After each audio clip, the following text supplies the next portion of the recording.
Good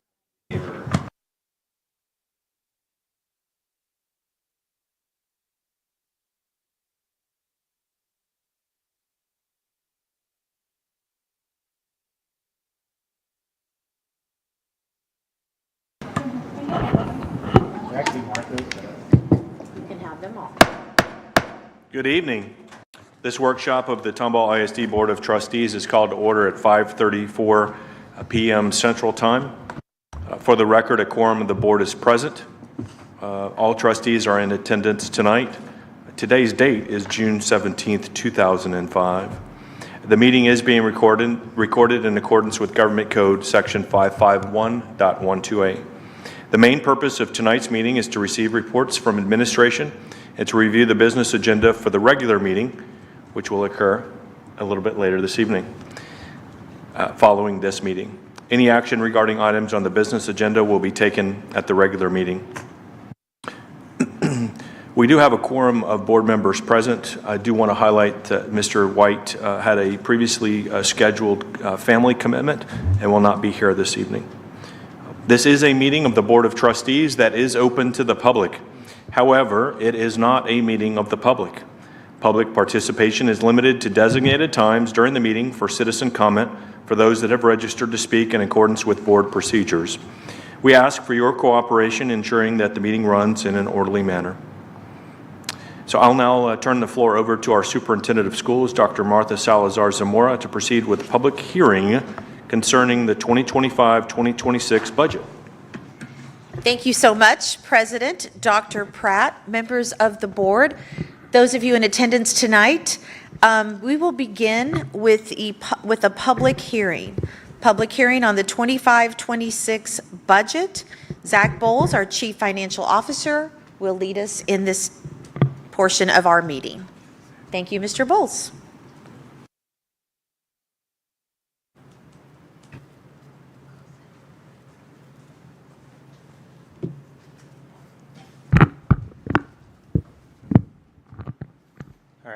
Good evening, President Pratt, Dr. Salazar Zamora, members of the board. In accordance with state law, the district's required to hold a public hearing for the discussion around the adoption of the 2025-2026 budget.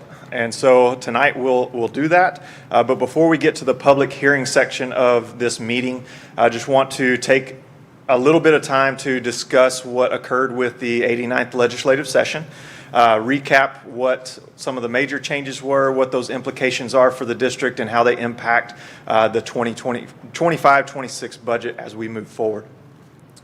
So really when we talk about the 89th legislative session, we want to look at a few things here that really have a major impact when it comes to the budget side of things.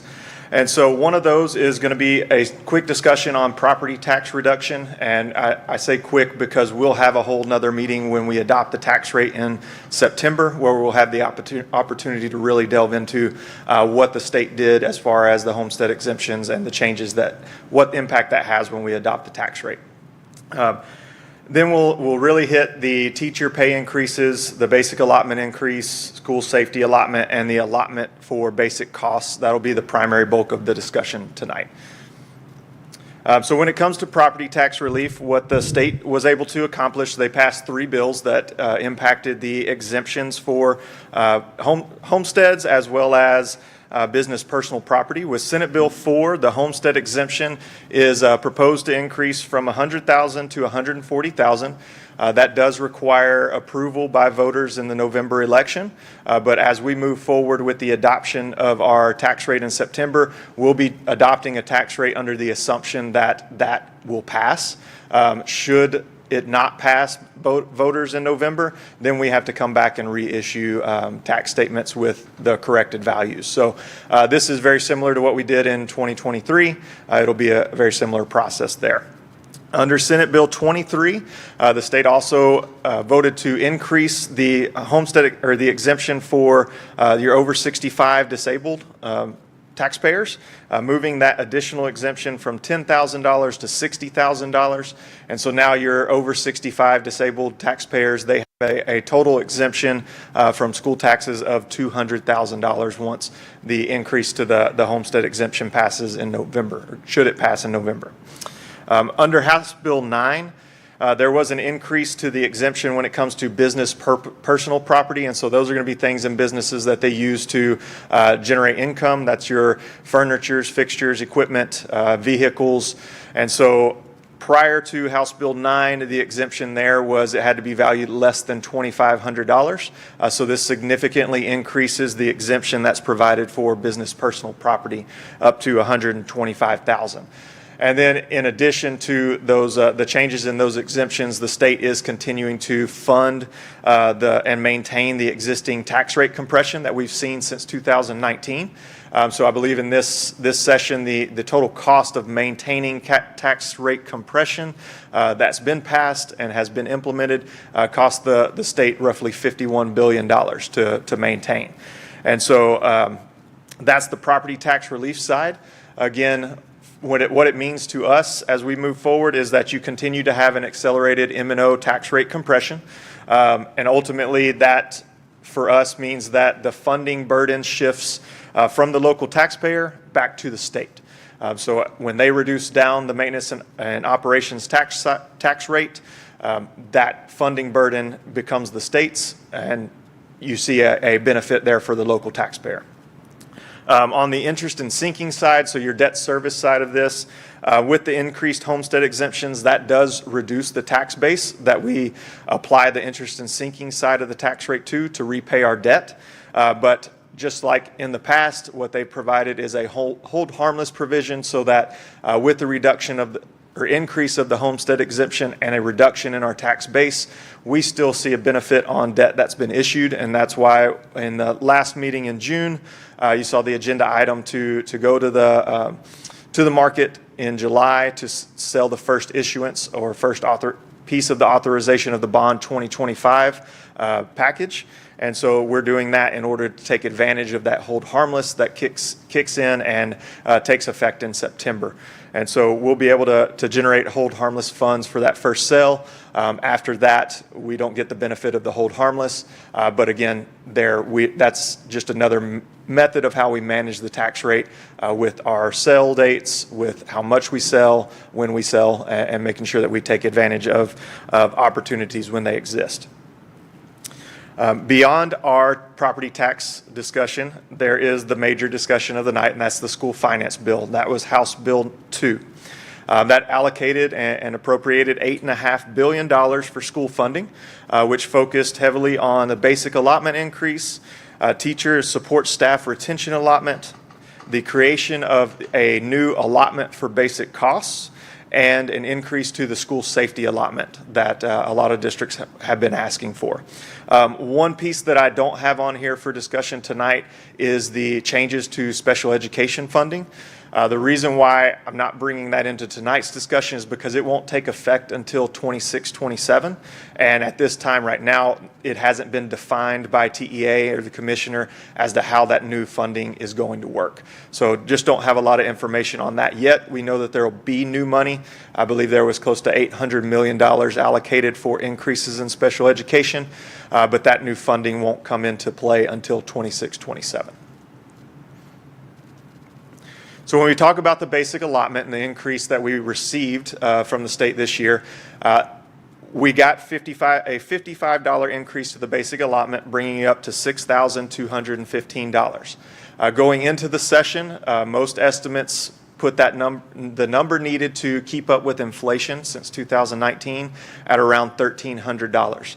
Was the increase that had been proposed as far as what would bring districts whole just to where they were in 2019.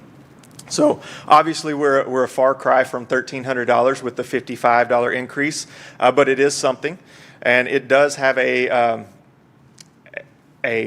effect on the other special allotments, as the funding for that is based off of the total dollar amount that goes to the basic allotment. So when we talk about special education, we talk about bilingual, CTE, state comp ed, those have a percentage based off of what your basic allotment is in additional funding that you receive. So when the basic allotment does increase, you do get an incremental increase in the funding that you receive for the other special allotments. But something to note of with the change here, with that $55 increase, the way that the state paid for that They actually took existing funding that was already dedicated to school districts across the state from the golden penny yield. And so every biennium, there is an increase to the golden penny yield, which is based on property tax growth across the state of Texas. And so what they did is they took the already slated and worked into law future increases for the golden penny, and they reallocated that in order to be able to provide the $55 increase for districts across the state. So that was funding that was already owed to districts. It's not new money, but what they did is they just reallocated it from one place back to another. For Tomball ISD, we see it come out of what we call Tier 2 funding, and it shifts over to Tier 1. It's not an impact to Tomball ISD because we're not a recapture district, but there are districts across the state in recapture that will see a negative impact from that. So one district that comes to mind is Tomball ISD. Because they shifted the funding out of Tier 2 back to the basic allotment in Tier 1, Tier 1 is subject to recapture, but the funding for the golden penny yield was not subject to recapture. So there are instances where some districts, not many, but some districts across the state of Texas will actually see a reduction in funding because of that move and just with where they're at with recapture. So for us, we get an increase, but it's funding that we were really already slated to get. The major component of the state's House Bill 2, roughly half of the $8.5 billion that was allocated, goes to the teacher retention allotment and the support staff retention allotment. But for the teachers specifically, the retention allotment has been identified specifically for classroom teachers only.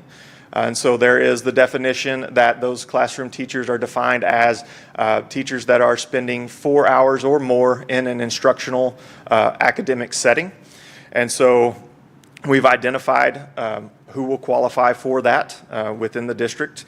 And for Tomball ISD, because we are a district with over 5,000 students, the retention allotment amounts for teachers are going to be $2,500 for teachers with 3 and 4 years of experience, and $5,000 for teachers with 5 or more years of experience.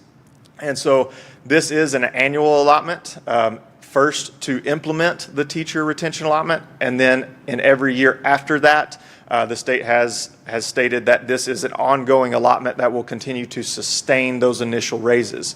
It is not a $5,000 in addition every single year. The funding we'll receive through this allotment just sustains the initial $5,000 or $2,500 that goes to the teachers. Now, what will happen over time for us, and each year this allotment amount may tweak and change just a little bit with the teachers that remain in the district, those that get hired into the district, those that may be shifting from 2 years of experience to now they have 3 years and they get the $2,500 amount, or they move from 4 years of experience and now they have 5 and they shift from $2,500 to $5,000. So our number for the teacher retention allotment that we'll get from year to year will change slightly. It'll be similar to what we see with the teacher incentive allotment. It changes as teachers move around in district, out of district, but the state will fund us for those teachers that are identified with 3 and 4 years of experience or 5 and more. And for the benefit of the teachers, typically when you give a stipend or a retention allotment, in the past, TRS typically doesn't view those as eligible compensation, but embedded in House Bill 2 is the requirement that TRS identified this as TRS eligible salary. So that means that staff will receive the benefit of that going towards retirement. With the support staff allotment, the retention allotment here, this is a little bit different. It's not a set dollar amount per employee. This is, but it is specified for non-administrative staff or administration staff. And what we get here is $45 per student in average daily attendance. So this is another ADA-based allotment. And so we get a certain dollar amount here, and then that dollar amount comes with the requirement that we spend every penny of that allotment towards providing salary increases for our support staff. And so when you look at the eligibility listing there, you have staff included, but not limited to your counselors, librarians, nurses, custodial staff, bus drivers, your other support staff like your campus administrative support staff.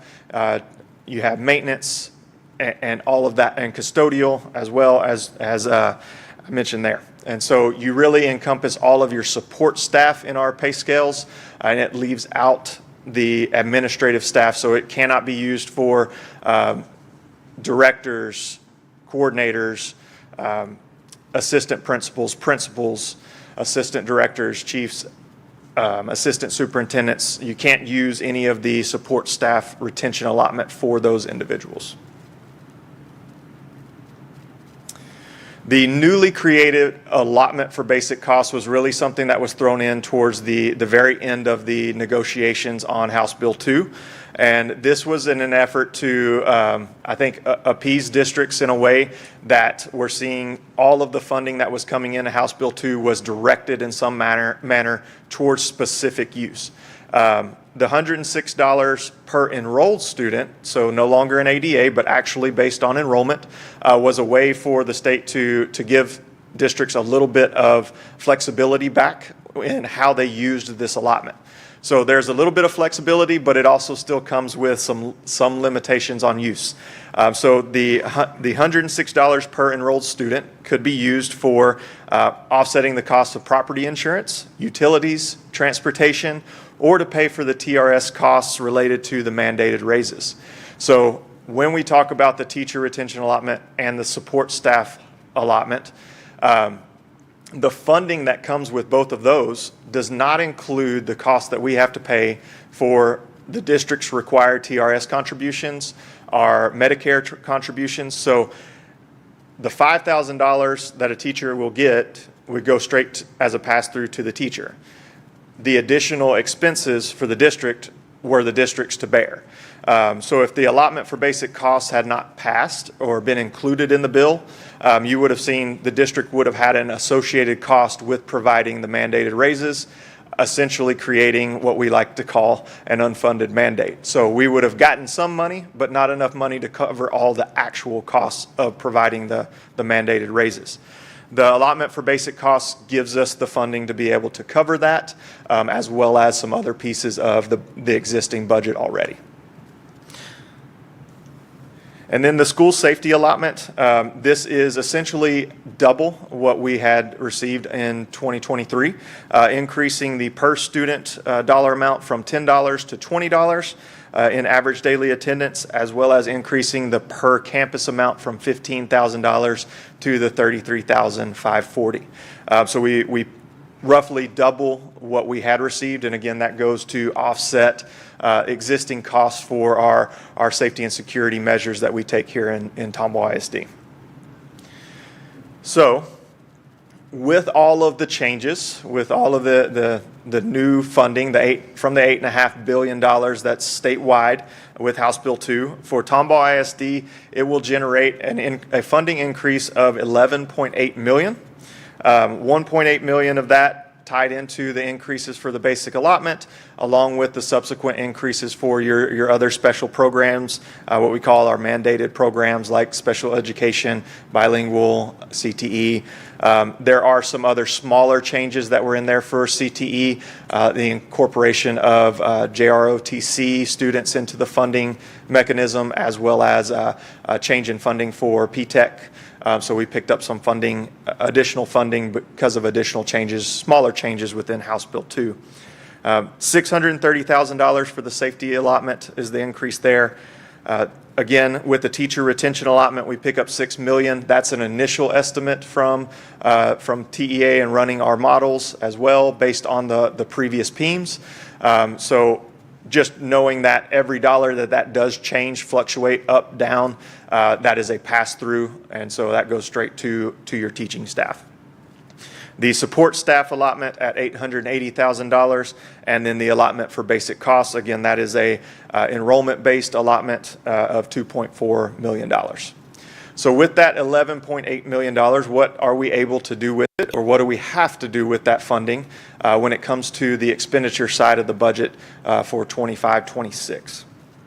So for Tomball ISD, right off the bat, what we have to address is the teacher retention allotment.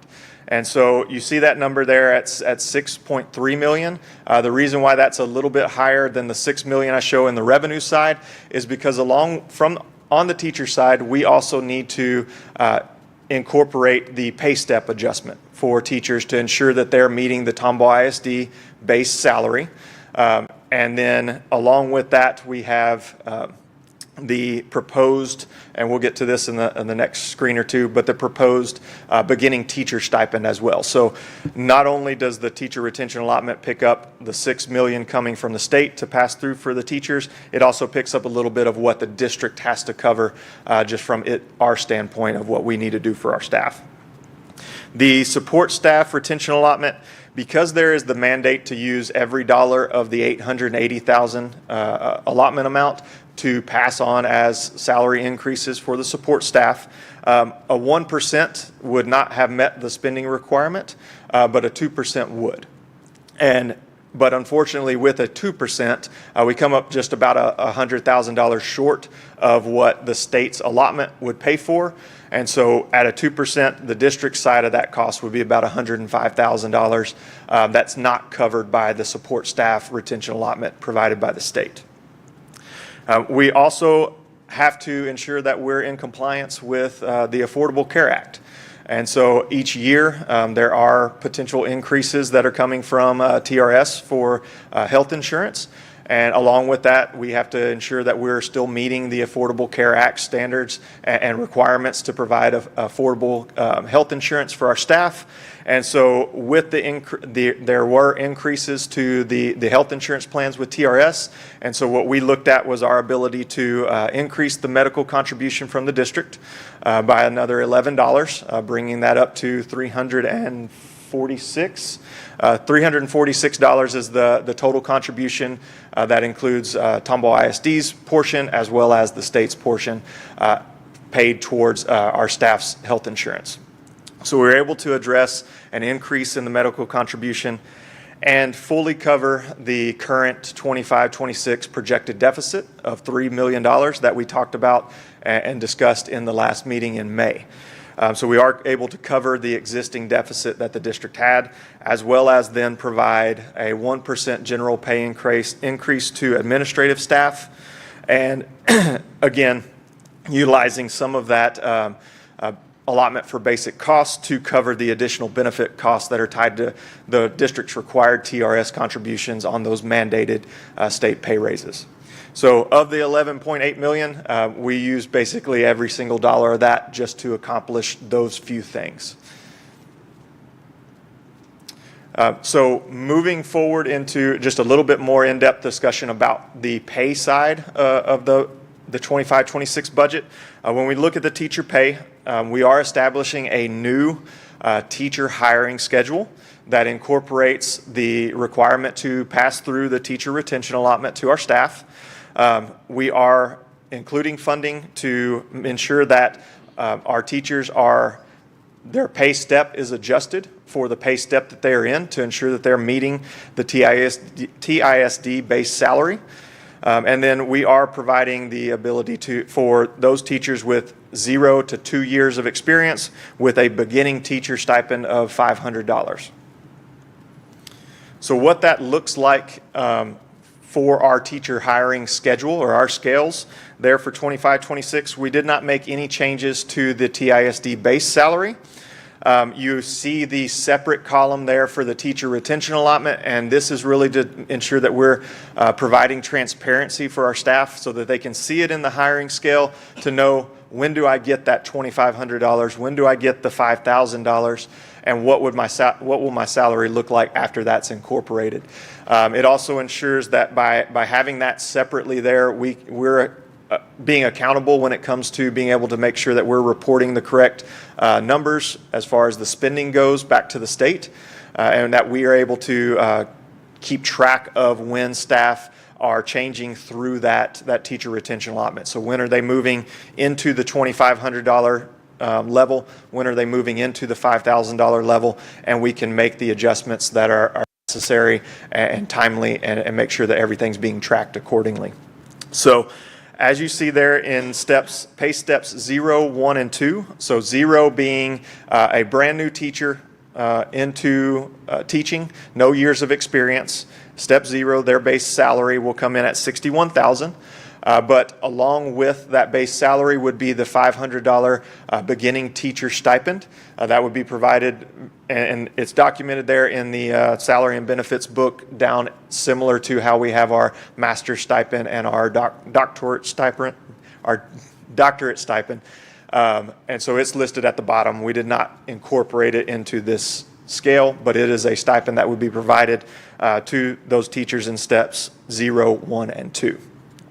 Once a teacher reaches pay step 3, that means that they have completed 3 years of teaching. So they have their 3 years of experience. They are in year 4, and now they become eligible to generate and benefit from the teacher retention allotment at that $2,500 mark. So rather than making under the base salary scales a $62,500, their total TISD salary would be $65,000. As they continue to move through the pay steps and you reach pay step 5, again, you've completed 5 years of teaching, you have your 5 years of experience, and you're in year 6, you're now qualifying for the $5,000 teacher retention stipend. So that's another $2,500 increase over what they were generating in years for their in steps 3 and 4, and basically brings you up from step 5 being at $63,500 to $68,500, which I believe puts you in essentially at the same level as a 14-year teacher under the previously without the teacher retention allotment. So it does, once those $2,500 amounts and the $5,000 amount kicks in, they're basically jumping forward into the scales quite a bit as opposed to where these were prior to the implementation of House Bill 2. And so this is just a snippet of the scales. Obviously, we continue our teacher hiring scales through year 40, and so you'll see this continue down through the teacher hiring scale for 25-26. With the remaining staff, obviously we talked about the support staff retention allotment. We in order to meet our spending threshold there, to spend every dollar on increasing salary for that staff, we need to do a 2% general pay increase. And so that would include staff in the pay plans for transportation, auxiliary, instructional support, and administrative programs. But under administrative programs, that would be pay grades 1 through 3 only, because we need to ensure that we're capturing the pay scales that include, or the pay grades that include our nurses, librarians, and counselors. Above pay grade 3, then you're into what we consider the administration. And so with that administration side, we are only proposing a 1% general pay increase to include the staff that are on the pay plans for administrative management and the administrative programs pay grades 4 through 10. And so that would encompass all of your directors, your assistant directors, coordinators, assistant superintendents, chiefs, executive directors would fall under the administration side. And before I go into the public hearing side of this, any questions when it comes to the legislature, what happened with House Bill 2, the impacts that it has for Tomball ISD? Mr. McStraven? Okay, Zach, so on the medical contribution, you said that was $11. So does that 100% offset of the increase from TRS? It is not. Okay. It is not. So 100% of the increase for TRS would have been about $36. Okay, so we're picking up about a third, 30%? Yeah. Okay. All right, on the safety allotment, so on your slide where you showed increased revenue. You show the safety allotment at $630K. Yeah, So that's an increase from prior year. right. So you said it pretty much doubled. So now, so we were receiving about $540,000 safety and security allotment. We'll now get 630, so we're a little, right around 1.2 million. And so remind me, what's our contract with Precinct 4, roughly? I believe this new contract would be close to 2.7, almost 2.8 million. Okay, so there's still a pretty good spread between what the safety allotment is providing us and what we're actually spending on just SROs. the SRO. That's correct. Okay, thank you.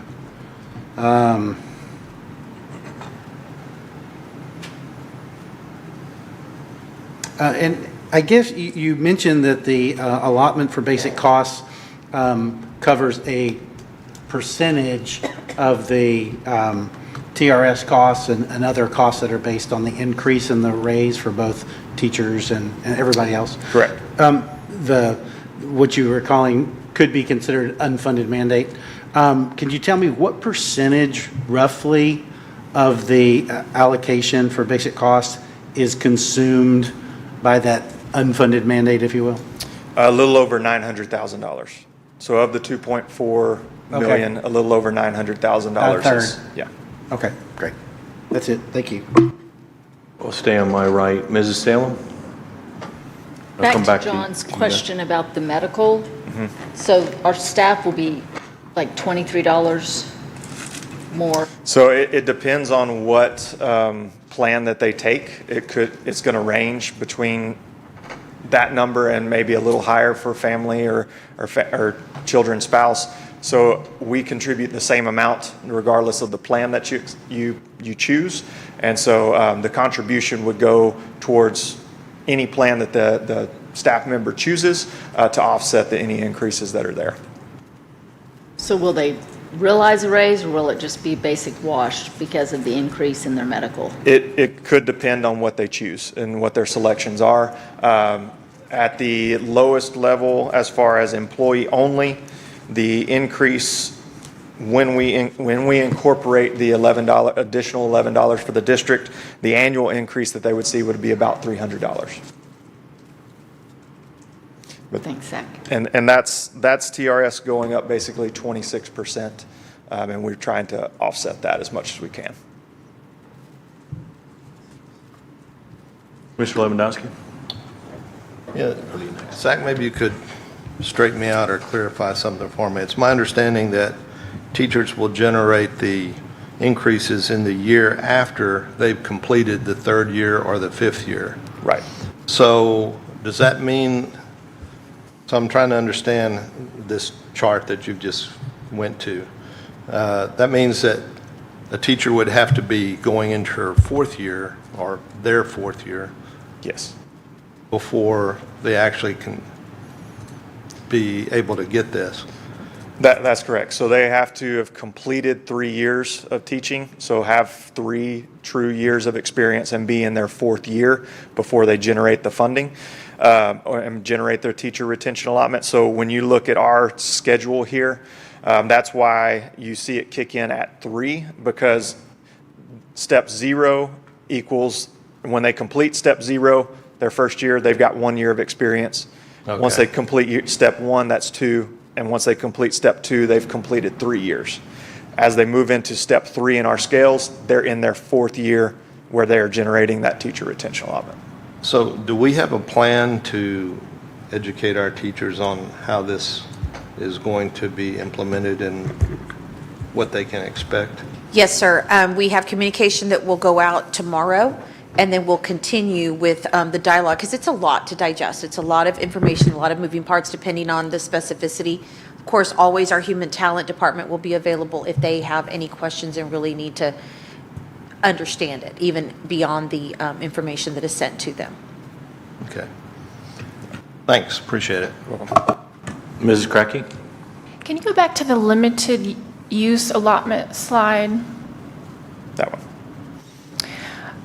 You said 900,000 went towards the TRS increase. When it says utilities, transportation, does that mean blanket utilities or increase in utilities that we have this year? So that would be used to offset any utility expense that you have. So it's not necessarily looking at just the increase that you have for the current year. This is what they've limited it specifically for the use of those costs that you already incur as a district. Which is really easy to use up $2.4 million. I'm sure we've left nothing on the table. Very Okay. quickly when it comes to utilities and yes, and transportation as well, yeah. And then my only other question was, is there anything that we've discussed in the legislative decisions that won't carry forward, perhaps? Or is this all of these changes we expect to carry forward the next year and the next year? So as far as what they have stated is that, yes, they expect them, they're committed to carrying them forward. Specifically, I think the one that was concerning is the teacher retention allotment of they're setting aside funding now for the next 2 years, but will they continue to fund that in future sessions? And so that one is probably of the most concern to districts across the state. But the communication coming from the state of Texas, from the House, from the Senate, is that is a permanent expectation and allotment that is supposed to be given. So there's not an intent there not to fund it going forward. But as an allotment, what we have seen historically, that allotments do come and go. And so we have to be mindful of the fact that there's a potential there. Should there be hard times and the state makes the decision to remove the allotment, what happens then? How do we maintain the funding as a district to continue that plan? Thank you. Hey, Zach, I've got a couple questions.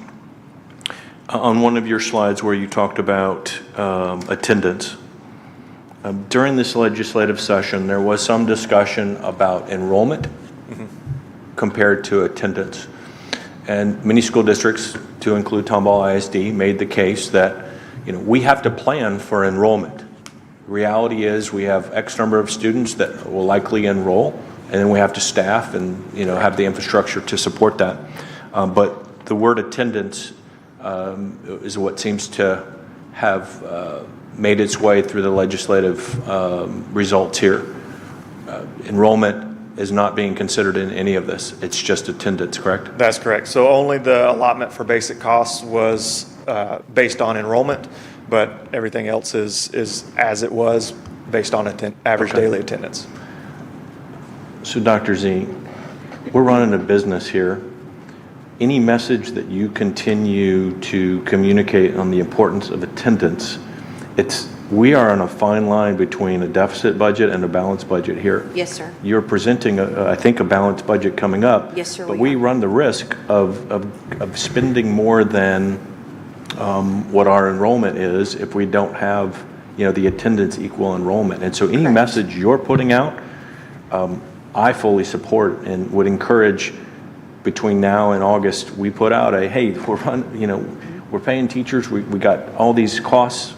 Attendance matters. It's not like you haven't been doing that, but I feel like we've got to reinforce it. It's a good reminder. We've talked about it from time to time, but it's becoming more crucial as we continue to see. Obviously, we need students in the classroom for the instructional value of being there, but ultimately it does make a difference. And so we try to put the calendars out with a lot of time and planning for families that I understand things happen and children get sick, but if you are taking an extended vacation during the school year or planning one, it does have an end effect, and it is negative.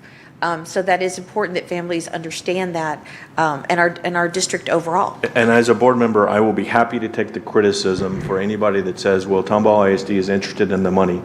We are interested in the money because we have a business to run here, and that's the reality of this. So just really wanted to reinforce the importance of attendance now that it's not based on enrollment. During the course of your presentation, the word retention is sprinkled everywhere. As I was maintaining my, sort of understanding the progress of House Bill 2, the word retention really wasn't strong.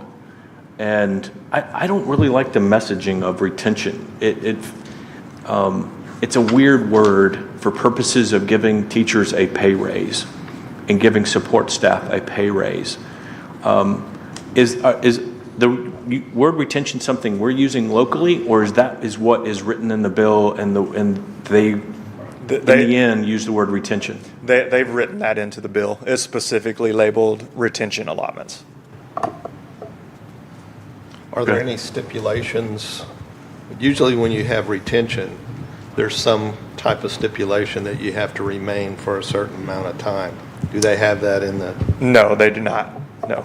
This is simply a view of how many years of experience do you have, and providing that retention allotment to, reward staff that have been in the profession as long as they have, and somewhat provide an incentive for those that are starting into the teaching profession to get to year 4 and get to year 6 after they've completed that, to see a big jump there from the state. Yeah.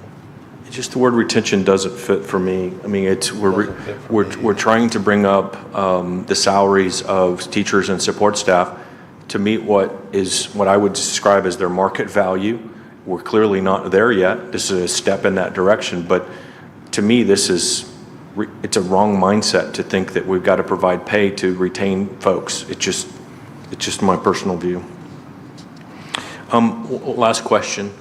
The slide that you had indicated, the 2% that's being proposed and the 1% that's being proposed, it's going to be a funny question.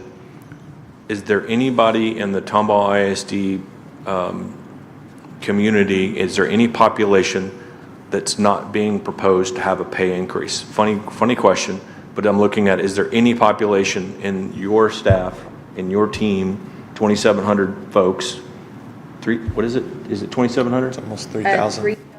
Okay, sorry, 3,100. 3,100. Is there anybody in the population of 3,100 that is not likely having a recommended pay increase here? No, sir.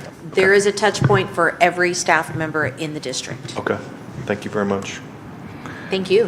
One other question. Yes, sir. Will we still maintain the TIA also? Oh, absolutely. That is one thing that there is a lot of conversation of plans to see that increase with more incentivization. And so we are a district that has 483, I believe, is the approximately 483, and I hope to continue to see that number increase. And there is money that will continue to go in there, and additional ways to try to incentivize seeing an increase. So to play this out a little bit more, to ask the question, to kind of draw it out a little bit, what's being proposed in this budget is a 2% general pay increase for support staff, 1% for general pay. But Mark is highlighting there's also TIA, which is the teacher incentive allotment, where 481 eligible teachers would receive funds. Additional, correct. And on top of what's being proposed here. Correct. So the 2,500, the 5,000, anything TIA is above and beyond that. Yes, sir. Like And a they are bonus. guaranteed that for a set number of years. And that 5 years. TIA amount for this that was just released in April of this year was $3.8 million.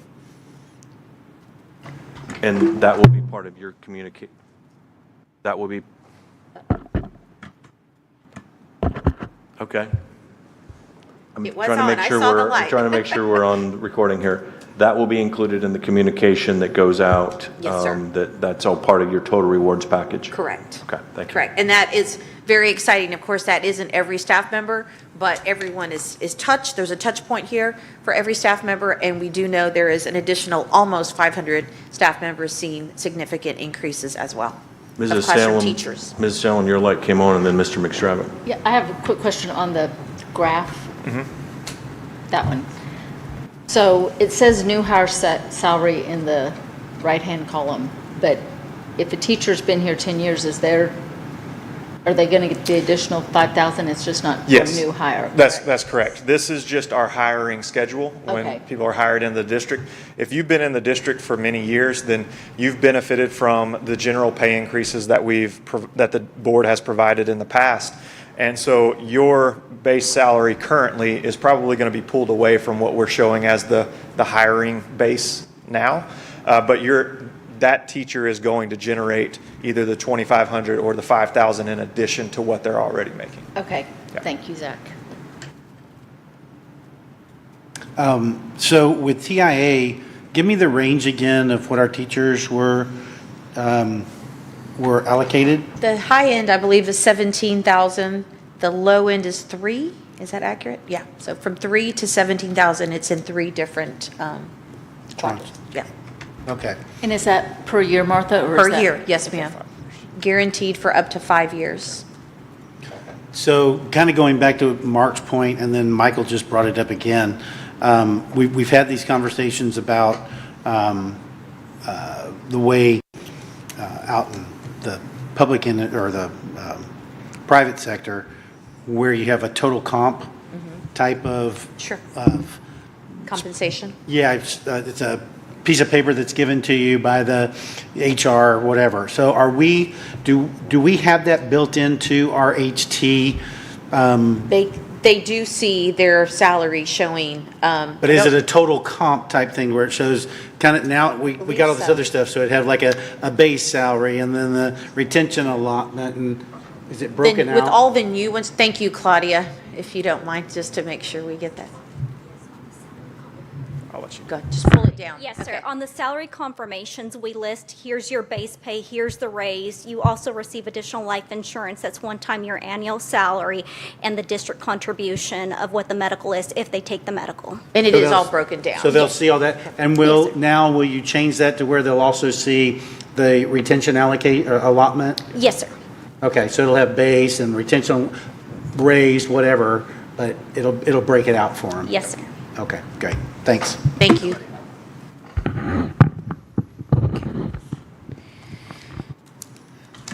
I think we're ready to step forward into the rest of the presentation. Okay. So moving into the public hearing section of tonight, this will be pretty quick. But as far as discussion goes, want to just recap everything that's occurred since we started having our budget committee meetings with the board. We had 3 of those in March, April, and May, followed by board budget workshops where we discussed the revenues, the expenditures, fund balances, what the deficits might look like, the legislative sessions. And so we had that in April and May. We posted a district's budget on the website on June 6th, and then our budget notice in the newspaper on June 6th as well. We actually posted that budget notice twice prior to us moving the meeting from the June 2nd, the budget workshop to tonight. We reposted it to ensure we were in compliance with the state laws as far as our notice postings. But again, you mentioned, Dr. Pratt, we are presenting a balanced budget. There is no deficit given the implications and impact of House Bill 2 and the new funding. Primarily where you see the change is in Function 11 with instruction because of the big increase for the teacher retention allotment. But also sprinkled in there through each function is going to be some changes based on what we're doing with our general pay increase, as well as that being broken down between administrative as well as support staff. So all total, through all functions, our total expenditures proposed are at $238.3 million, with an equal amount in our revenues at $238.3 million. Again, the increase here coming from the state's side of funding, and so that $11.8 million is an increase on the state's side of the funding portion of the district. Right now, we have the local property taxes set at just over $120 million. That likely will need to be adjusted and changed as the property tax compression and implementation of the homestead exemption occurs in September. That, again, is going to shift the funding burden at that point in time between local taxpayers back to the state. But because we don't have final certified values from from our appraisal districts, we can't project out what that exactly is going to be. And so we adopt now based on what exists currently, and then we'll make the adjustment once the final tax rate is set and the certified values are in. But a general fund budget that is balanced at $238.3 million. On the food service as well is a balanced budget at just over $12.8 million. And debt service balanced as well between revenues and expenditures at $77.5 million. Again, that right now we show a interest and sinking and M&O tax rate that's set at where it was, the same as the 24-25 fiscal year, As we get our certified values, the homestead exemption implication is tied down, and we do the additional tax rate compression. The numbers for our total tax rate will be set when we get to September. So, being a public hearing, this is the point in time where we open it up to the public for any questions that they may have over the 25-26 budget, and at this time, I'll take any questions from the public.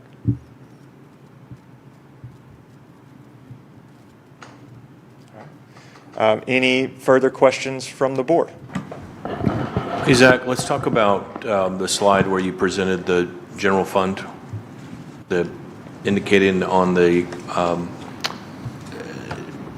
revenue side, $238,300,000, and then on the expenditure side, $238,300,000. Based upon what we know at this point, thinking about adopting the tax rate later in the year, right now, your calculations indicate that we can maintain our tax rate or lower, right? So That's there's correct. nothing being presented here that the current modeling shows an increase to any tax rate. No. Okay, so that's the general fund budget. Can you step to the next two slides? Or next slide, rather. On the debt service side, you said it, I just want to spend another minute to make sure that we're sinking in here. So based upon the INS estimates that you've got, there would not be an increase to the tax rate. That's the current modeling. That's correct. Okay. And that's consistent with the view that we had, here we are in what, June? So we had a facility study. We decided as a board to support putting it on the ballot, the bond 2025 on the ballot in February. The position that the district had at that time was that even bond 2025 would not incur a tax rate increase. That's correct. So your model is holding. Yes, sir. Okay. I appreciate it. Thank you. Yes, sir.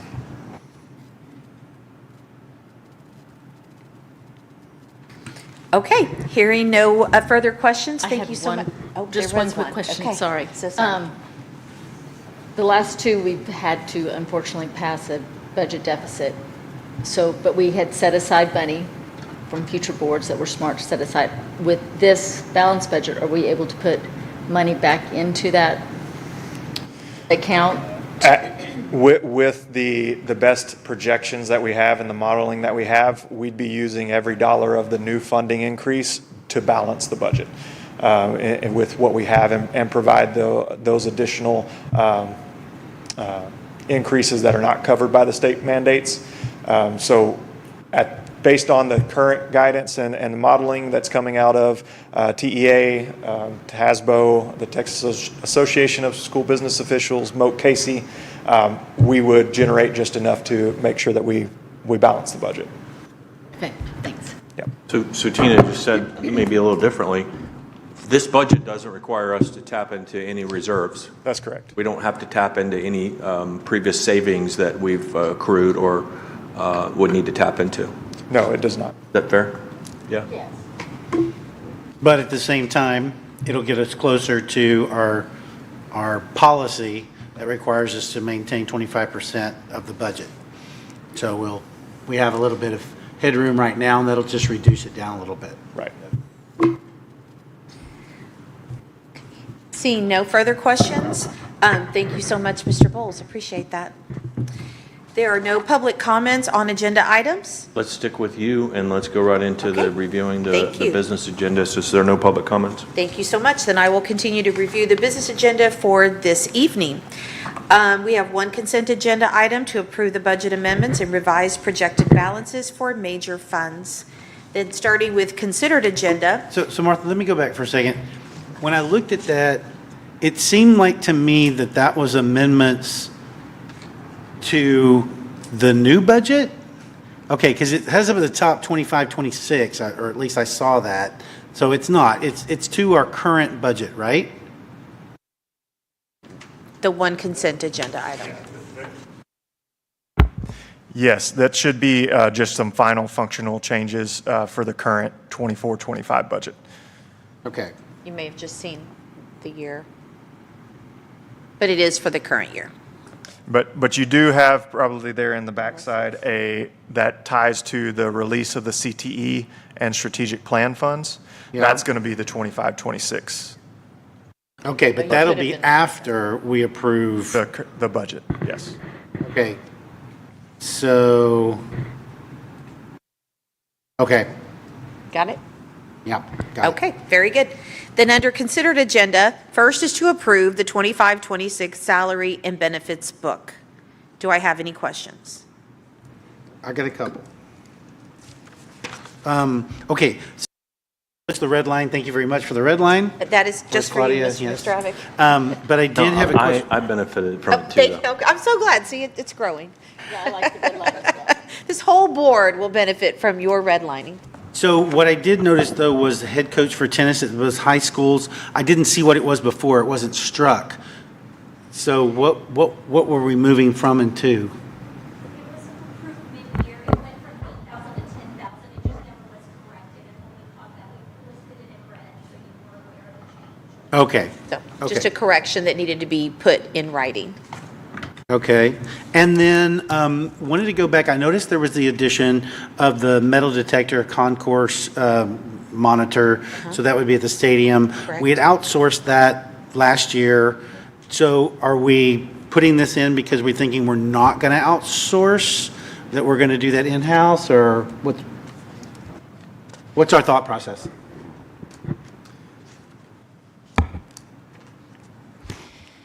So it's there in case we need to have our own personnel do that. We have a structure in place to pay them. I think if you can confirm, Dr. Gutierrez, that last year we had success with our outsourcing staff at the games.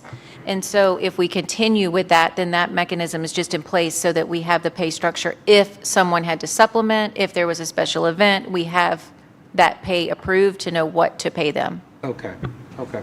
So just have it available to us in case, so we can go that route if we need to. Yes, and we are going to look at modifying our structure with Andy Frayne and supplementing with a mix of potential Tomball staff to reduce the overall cost to the district. Have a little bit of hybrid structure with what we've had in the past and what we experienced last year with Andy Frayne. Okay.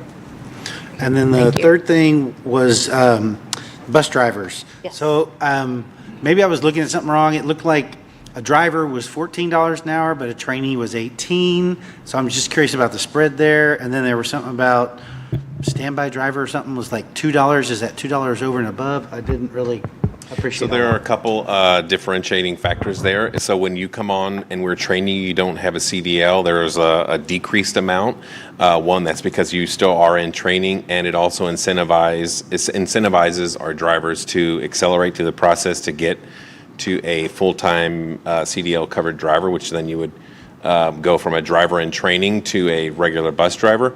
And then we do have, not floater staff, but they are some of our higher trained staff that on the moment's notice will be on any route. And so due to their knowledge of the entire district and responsibilities as a floater driver, they're given a higher hourly rate. So that $2 was like an additional $2 on top of whatever they're getting? Or Yes. do that For the they- floaters, yes, Yes. sir. Okay, so, but I guess maybe I looked at it wrong, Stephen, but I thought it showed the trainee getting more than the regular driver. So when I'm That's what- looking at it, Mr. Oh, Mastrobig, driver trainer, non-CDL. and it says bus driver trainer. Not So someone trainee. who trains the bus drivers at the higher rate than the driver? Well, okay, it says driver non-CDL is 14, trainee is 18. Then standby driver, $2 per hour, plus their regular rate. Am I looking, what were you talking about? Confirm which page number you guys are on, if you don't mind. It's towards the end. You're reading it right. 12 of 28. Yeah. 27. I've got 28. I got 28 of 28. So towards the bottom of 28. But you're right, that says 20, that's, the page before is 26, so, So just to clarify, our driver's starting pay is $19.10. okay? So a trainee is still less than a driver.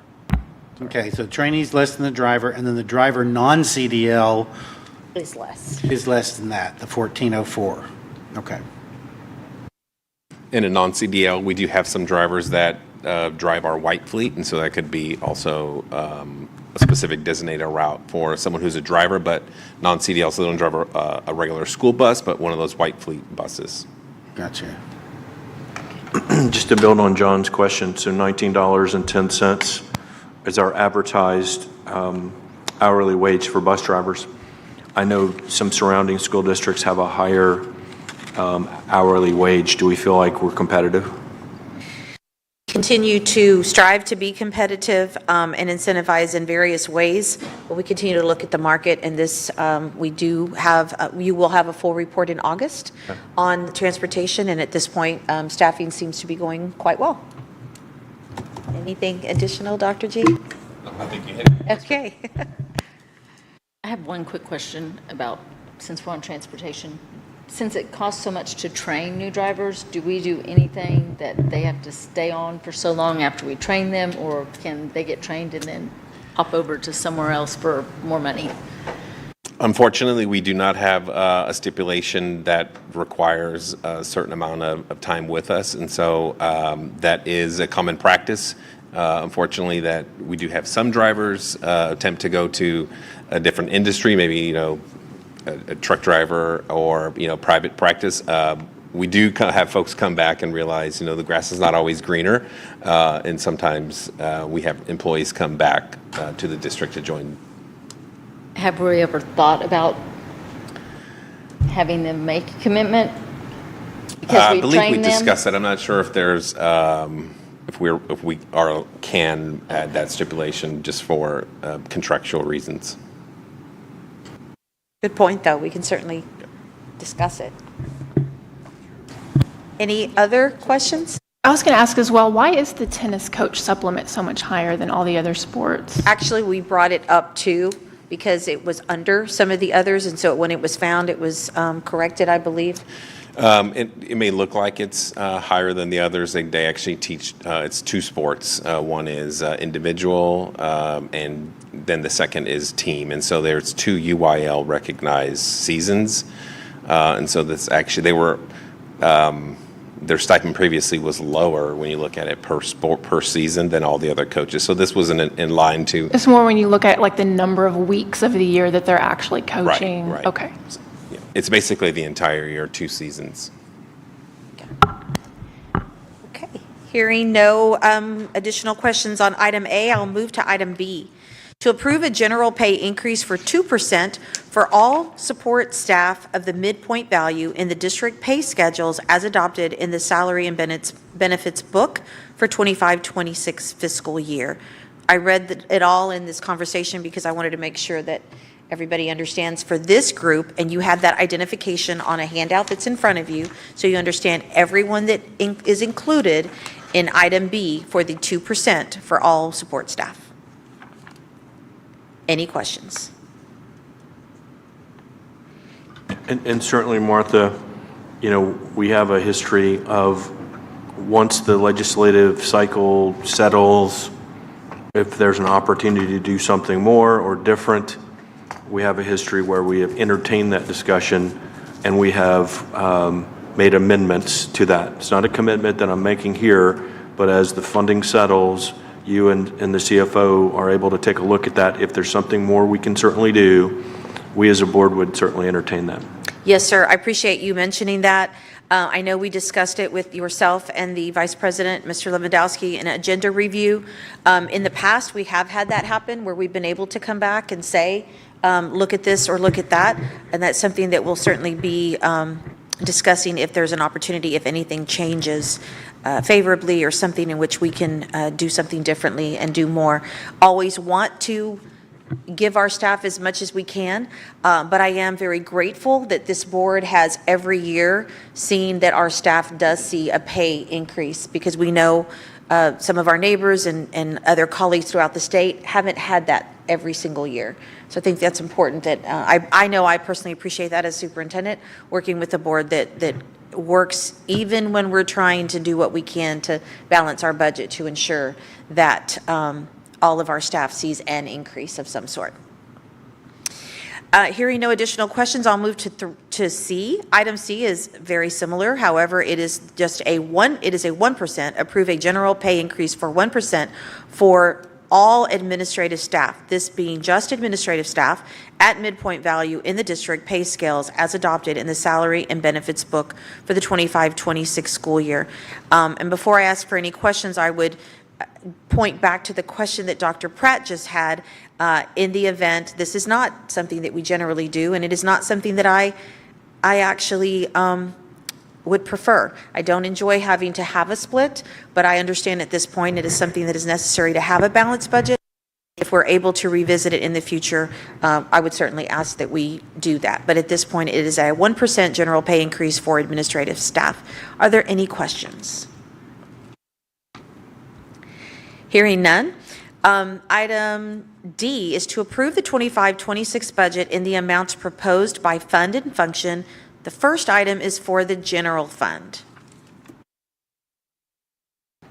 Item E is very similar, same wording, and this is by fund and function for the food service fund.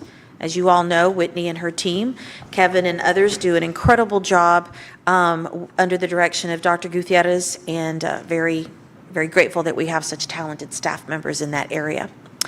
Hey, Dr. Z, I don't want to take us down a path here, Okay. but with the changes in the Federal Department of Education, and in the, I'm just going to reference Michelle Obama, and a lot of the things that were put in place, are those limitations, I'm using the word limitations, are they still in effect or not? So we're a bit in influx. There's a lot of changes happening with the Department of Education.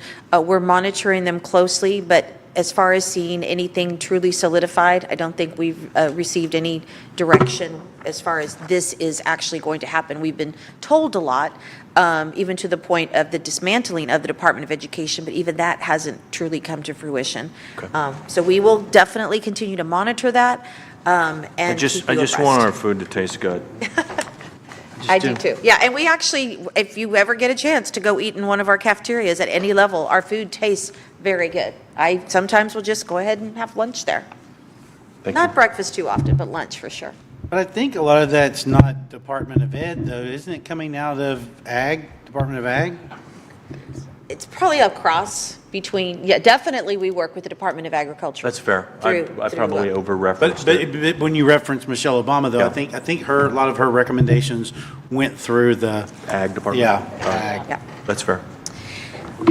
Item F is to approve the 25-26 budget in the amounts proposed by fund and function for the debt service fund. Do I have any questions?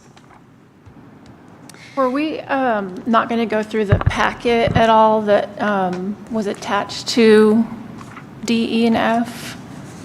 No, ma'am. Okay.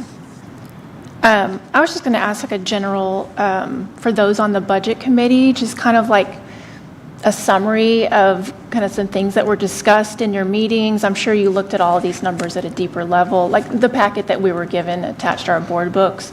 What were some maybe options that were considered, some things that were discussed in the budget committee meetings? Well, I can tell you from my point of view, we haven't had the committee meeting since the legislature decided what it was going to do, right? So everything that's happened in the past month, the committee hasn't looked at. The full board has had the opportunity to have those discussions. So the committee's work was done prior, starting in, I guess, February. And there we were looking at revenues. And so, you know, the bottom line at that point was, from a revenue standpoint, wanted to keep the tax rate where it was. There's going to be a certain amount of compression. We had new bonds that were being proposed. But again, the drive always from the revenue side was maintaining or reducing the tax rate. From the expense side, that's something that Martha and Zach were working on since last November, I guess, maybe even before then. And of course, that was trying to drive it to as close as we could get to a balanced budget on the revenue side. Luckily, over the past month, we've had some movement in the legislature, and they've been able to come up with something that's provided additional funding to where we can get to the balanced budget. But of course, like I said, most of the discussions in the past month have been from the full board because it's changing. The House is doing something, the Senate's doing something, the governor's doing something else. I don't know, you've got to add something. But also, after we met as a committee, then Zach came, really, the next meeting usually is when it was that Zach came and presented to the full board as a recap. And that's when we would ask all of the questions. But it was really just a preview of what he was going to present. And then he presented to the full board, and that's when we all discussed things. Yeah, I'll jump in and say, the first conversation that I had with Dr. Z and Zach was a $13 million deficit. And we gave some encouraging words. I think it was higher than that, wasn't it? Oh, no, it wasn't. It was 13 million. Okay. It was not higher. So we started off with a $13 million deficit, and then we iterated. Gave more encouraging Right, words. and then that became 9 million. Yes, And the last discussion was 3 million. yes. And then we've seen a lot of this legislative action, and Zach actually referenced it. There was a $3 million gap there, of which the funding from the legislature looks to be able to address that. And so there's been a whole lot of priority-based, bottoms-up priority-based discussions that occurred that I'm aware of, certainly since the $13 million discussion. So I honestly was focused more on the expenditures than I was on the revenue, because the revenue piece was so uncertain. There was an active discussion, and we actually, as a board, talked about, do we really want to continue to support this idea of a deficit budget? I worry that over time, if we continue to tap into our reserves, that we will bust our goal of having 25% reserves, and that we have to pick a spot, and we've got to figure out how to have a balanced budget. And so while we have enjoyed surpluses in the past, and have a board policy to reserve 25%, I have been a guard to make sure that we don't have a plan that continues to support eating into our reserves. I'm feeling pretty good about this general fund budget myself. So the revenue and the expenditures are matching. If this was a deficit budget, I will tell you that I would not be voting for it. But I am inclined in support of a balanced budget. So that was some commentary that I discussed in our committee. Thank you. That's exactly the commentary I was looking for. Where are we in relation to the 25% goal? We're currently at 34%.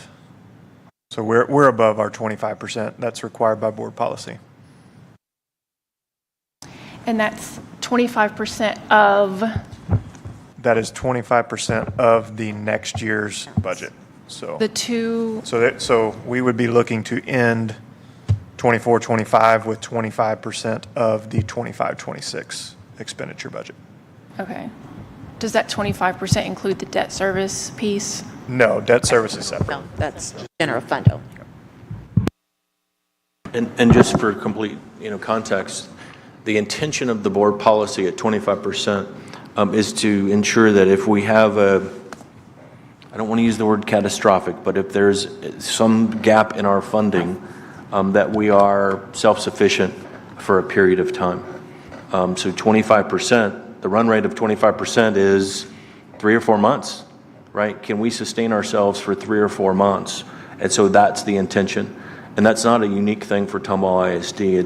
It's a practice that we see across other school districts in the state of Texas. So the money there is to sustain ourselves for 3 or 4 months. Oh, by the way, the budget is 87% salaries.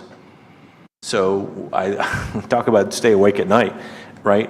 If we don't have a means to pay the salary for the course of 3 or 4 months, we're in deep trouble. So that's a bit of the context of why that money exists. Yeah, and I think you said catastrophic, but it's really just cash flow. I didn't use the right word, but yeah, it's cash flow. Yeah. Because we get, the revenue comes in either from the state, I guess, towards the end of the academic year, whereas from the taxpayers, end of the year, calendar year, first of the calendar year. When was the last year that we put money in, that we had a surplus? 2020. Well, we've had 2 deficit budgets. That would have been So it would've been- 22, 23.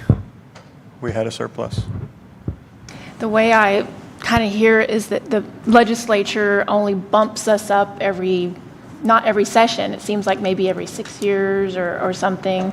I just wonder if there's a risk of not putting, that we just got a bump, right, with this bill. We may not get any kind of bump next year. Is this not a year with this bump that we should be putting some back? Well, like what you just asked Zach about the 34% versus the 25%, right? So right now, we still have headway. Some of that headway, of course, was prior boards anticipating what was going to be happening with the legislature and being able to have those funds available to be able to pass the deficit budgets that we have passed in the prior 2 years. So, I mean, my sense is I feel comfortable at that 34% right now, but of course, that closes if you don't put any more in there, right? Yeah. And you continue to have more enrollment. Every year that our budget increases, that percent is going to go down That's as right. a percentage of That's that. right. And I don't remember seeing a student enrollment, long range. Zach actually created a chart for us, was it a couple months ago, where I asked the question, worst case, walk the dog on the percent of the, when we strike below 25 and then it could go below, I want to say it was 2 months ago. Yeah, so we did that prior to anything with House Bill 2 coming out. Yeah. And so that was based under current law, no changes in the funding formulas or new money. And so what we showed there is by the time you're reaching 28, 29, you were below the 25%. So that's where I start to lose sleep. But that assumed deficit budgets this year, well. That's fair. Next, 2-3 years. yeah, Continued 25, deficit 26 budgets. and beyond. That's fair. But it looks like 25, 26 and 26, 27, we should be able to balance, if not do better. This is a great packet. Is this available to the public somewhere? It's on our website. Okay, where? Can you explain to the public where they find this? It has a lot of really great information. Yeah, so it is under the finance department, and there is required postings, or I believe it's under transparency. Because But I all went to of the our finance department, all I saw was Our budget book this. is there. Okay. All I saw was this one. I'll double check that, but our budget book does get posted. I'll give Jim Ross a ton of credit. That's been out there for 10 plus years, easily, the document he's referring to. So looking at it from a bystander, the things I notice, big picture, are student enrollment going up 2%, total budget going up 11%. Now, the bond or the debt service is a big chunk, is half of that, which the voters voted for, right? So if you're just talking an elevator speech, how could you explain that difference? Isn't debt service separate from De- the general debt- fund? Yeah, debt service is completely separated from the general fund. Well, we're voting on those 3 pieces. but Right. I'm saying, so Right. this is the easiest thing I found Don't for know the what that public is, is this Jennifer. sheet. So we're going to spend from 294 to 328. That's 11.5%. And the debt service delta is half of that. Right. How can you explain, okay, well, our student enrollment's only going up 2%. So the debt service side of that doesn't correlate to the student enrollment because. Right, okay, so 5%, Yeah. if you look at the other So piece, 5%. so if you look at that versus- 5%, that increase there, what you're going to look at is, so the change there is going to be tied to one, partly the refunding and new issuance that we did in the early part of this past year, so back in October. What we did is we were able to front load some of that debt in order to take advantage of where we currently were, to pay off debt earlier, pay off debt to reduce the interest costs. So what it occurred is it increased the amount of debt service requirements in order to pay that debt off earlier and in advance. But Jennifer, are you asking on the So take away the debt general service. fund Yeah, the general issue. fund. Focus So on the it's general called the fund. legislature. Yeah. That Because they big forced $6 changes- million into our budget by the, well, more than that. More than that. By the allotments. Right. So they forced us So to the teacher. spend that money. The pay increases for the teachers. That, I'm trying to say, like, So the how one would I slide- explain to someone on the street? Yeah, the one slide he's got. Yeah, where's on, that one slide? That talks about the revenue increase and then the expenditures, and it's a pass-through. Yeah. That slide actually, I think is very effective. So it increases the budget, but it's all, right, it's all allocated. Yeah. For teachers, for staff, for, Yeah. And like you said, when salaries are 87%, there's not much fat to trim. right. Are there any other questions on item F? Hearing none, I'll move to G. Approve the release of $1,289,300 from the CTE restricted funds for the 25-26 school year. In the backup, you had, of course, a memorandum from Carla Sandoval to, or not a memorandum, a memo to Dr. Webb, and of course, it did show the various areas in which these dollars will be utilized. Are there any questions? Hey, Martha, the historical source of that is Perkins dollars, Perkins grant, right? Yes, sir. So we're not taking that from I call it our general fund. We purposely restricted these once we received the Perkins dollars, and this is a release of Perkins dollars to support this, right? I see that our CFO has some additional information please to tell add, me, because it please. So this is required spending from the state's mandated programs for CTE. Correct. So when you receive CTE funding from the state, there's a 55% spend limit, or that is a requirement. And so this is remaining funds from a time period long ago where we weren't meeting that spend threshold, and now we are. This is just spending down some that had to be restricted to ensure that we were spending those funds directly on CTE. And none of these are being pulled from Perkins dollars? No, this is not Perkins. Okay, so I misunderstood that. And I actually thought that it was, so thank you for that clarification. And of course, being used for professional contracted services, curriculum equipment, resources, supplies, competition, field trips, travel expenses, capital assets, technology, extra duty pay, counselor expenses for our CTE counselors. A number of things. Very grateful for the great work that our CTE staff is doing, led by Dr. Webb. So that money's coming straight from the state, and it's earmarked specifically to be spent on We have to have a CTE. certain percentage, yes, spent from, correct. Item F is to approve the release of $975,000 from committed funds to initiate Phase 2 of Exceeding Excellence 2030, which of course is our strategic plan. You also have information for the various areas in the description, such as curriculum writing, contracts, supplies, travel and miscellaneous expenses, technology, and capital assets for a number of different areas that are touch points for the strategic plan led by our Deputy Dr. Schindewolf. Item H, right? Item H. H? Yes. Okay. H. Got it. Wanted to make sure I said that right. Yes, it is H. The final item for the evening is to approve the addendum to the interlocal agreement with Harris County Precinct 4 Constable's Office to include an additional school resource officer, or SRO, at West Intermediate School for the 25-26 school year.